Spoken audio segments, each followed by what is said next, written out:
क्या पार्टी और परिवार कभी एक होंगे? देखिए, अभी पार्टी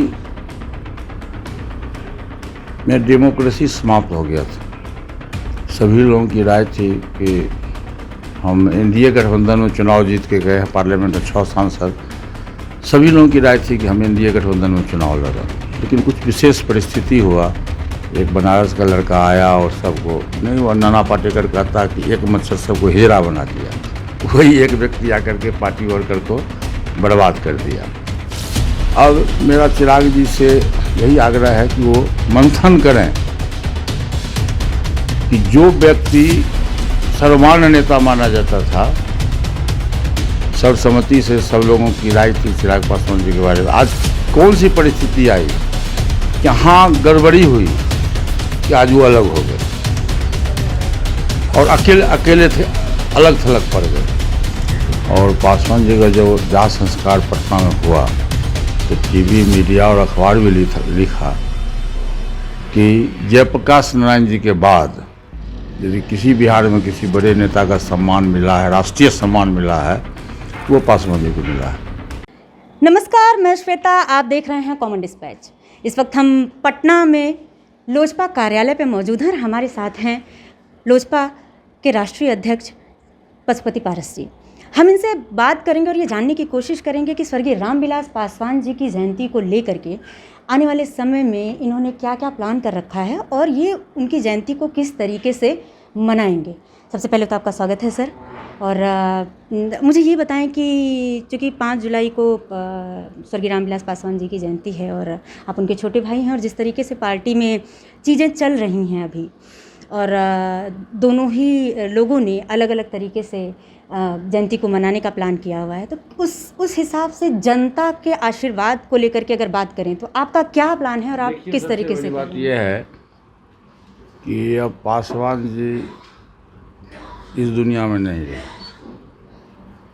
तो मैंने वो देवता के रूप में अब माने जाएंगे और उनकी पूजा पूरे देश में सभी लोग करते हैं। किसी भी जात धर्म के लोग हों, जिनको श्रद्धा होगा, जिनको श्रद्धा है, वो पासवान जी की जयंती मनावेंगे। और सिर्फ बिहार ही नहीं, पार्टी कार्यालय में ही नहीं, पूरे देश में ही, और देश ही नहीं विदेशों में भी पासवान जी के जो समर्थक लोग थे, अमेरिका, लंदन वगैरह जितना भी है, तो सब जगह पासवान जी का जयंती समारोह मनाया जा रहा है। अब चूँकि प्रेस मीडिया के दिमाग में एक गलत बैठ गया है कि पार्टी में ग्रुपिंग है, ग्रुप है, नहीं, ऐसा कुछ नहीं है। चिराग पासवान जी के बेटे हैं जी। पहला अधिकार उनको बनता है जी। और मैं पासवान जी का छोटा भाई हूँ। मैं पूरी ईमानदारी से ज़िंदगी भर में उनकी सेवा किया, तो मेरा भी अधिकार बनता है। और इसके अलावा मैं पार्टी का राष्ट्रीय अध्यक्ष हूँ जी।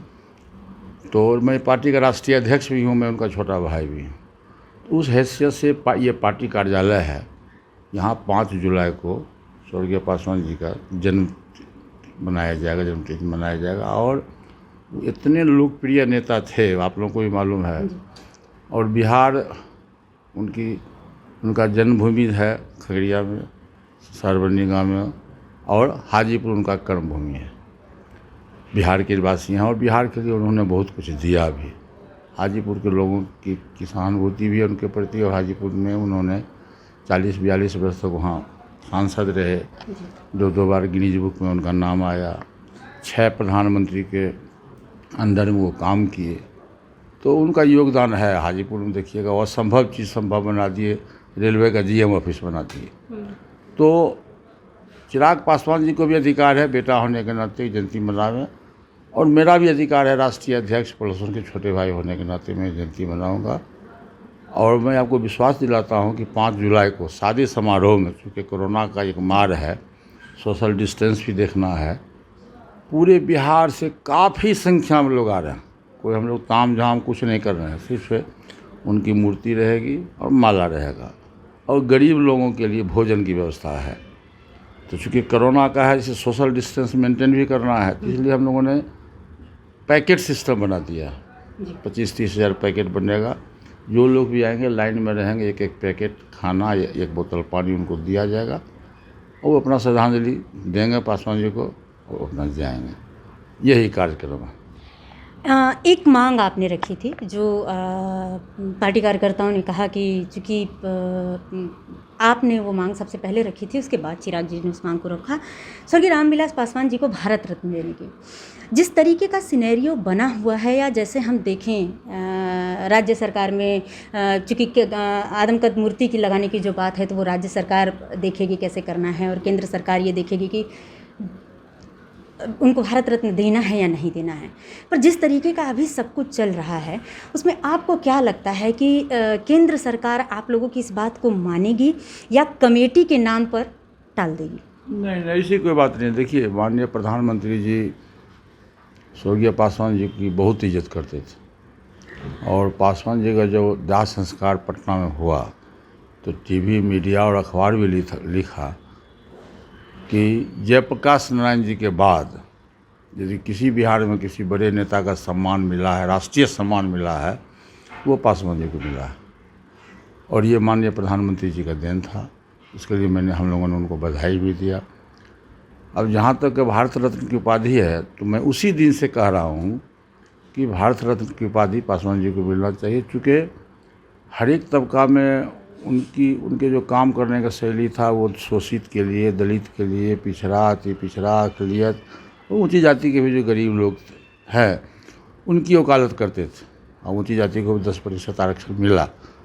हम लोगों के पार्टी के संविधान में है कि 15% ऊंची जाति के जो गरीब लोग हैं उनको अधिकार मिलना चाहिए, और मिला भी भारत सरकार के द्वारा, देर सवेर लेकिन मिला। तो हमारा पहला मांग था, उसी दिन से मांग है कि पासवान जी को सकेत अम्बेडकर की उपाधि मिली है, पासवान जी को मिलना चाहिए, भारत रत्न की उपाधि मिलना चाहिए। उसी क्रम में 16 अक्टूबर को, तिथि भी मुझको याद है, 16 अक्टूबर को पटना में यहीं इसी पार्टी कार्यालय में दलित सेना की तरफ से बिहार के हम लोग श्रद्धांजलि सभा मनाई थी। हमारे प्रदेश अध्यक्ष दलित सेना के अंबिका प्रसाद बीनू जी, इन्हीं के नेतृत्व में मना था यहाँ।